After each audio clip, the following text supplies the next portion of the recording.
ആ കാലഘട്ടത്തിൽ ഡോക്ടർമാരാകട്ടെ അല്ലെങ്കിൽ നമ്മുടെ ചിറ്റിലപ്പള്ളി പോലുള്ള വ്യക്തിത്വങ്ങളാകട്ടെ അവരെല്ലാം ഭാവിയിൽ ഓൺടർപ്രണേഴ്സായിട്ട് അവരുടെ ഫീൽഡിൽ ഇതാണ് എന്നെ ഒരുപാട് സ്വാധീനിച്ചിട്ടുള്ളത്.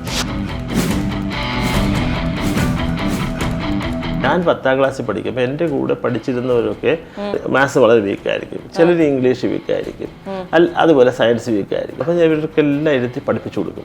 അപ്പോൾ അവർ ഭയങ്കര രസമായിട്ട് ആസ്വദിച്ചിട്ട് പറയും നന്നായി മനസ്സിലായെന്ന് പറയും. ട്യൂഷൻ എടുത്തു 2 പേരായിരുന്നു. പിന്നെ 10, 12, 18, 20, 36, 56, 100 ഒക്കെ ആയി. 3 മാസം കൊണ്ട് പാരലൽ കോളേജായിട്ട് മാറി. 250 കുട്ടികൾ ആദ്യത്തെ വർഷം തന്നെ പഠിക്കാൻ വന്നു.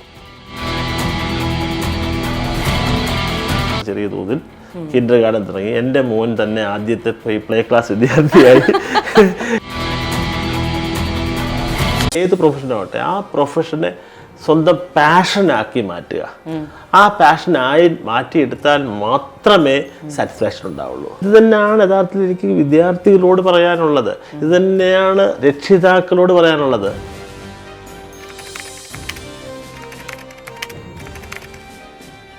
ജീവിതത്തിൽ കരിയറുമായിട്ട് കണക്ട് ചെയ്ത് സ്വന്തമായിട്ട് വരുമാന മാർഗമായി അതിനെ മാറ്റിയെടുക്കണം. ഇതാണല്ലോ നമ്മൾ ഇന്ന് കൊടുക്കേണ്ട മൂല്യാധിഷ്ഠിത വിദ്യാഭ്യാസം, തൊഴിലധിഷ്ഠിത വിദ്യാഭ്യാസം. അവിടെയല്ലേ നമ്മൾ ഇന്ന് തുടങ്ങിയത്.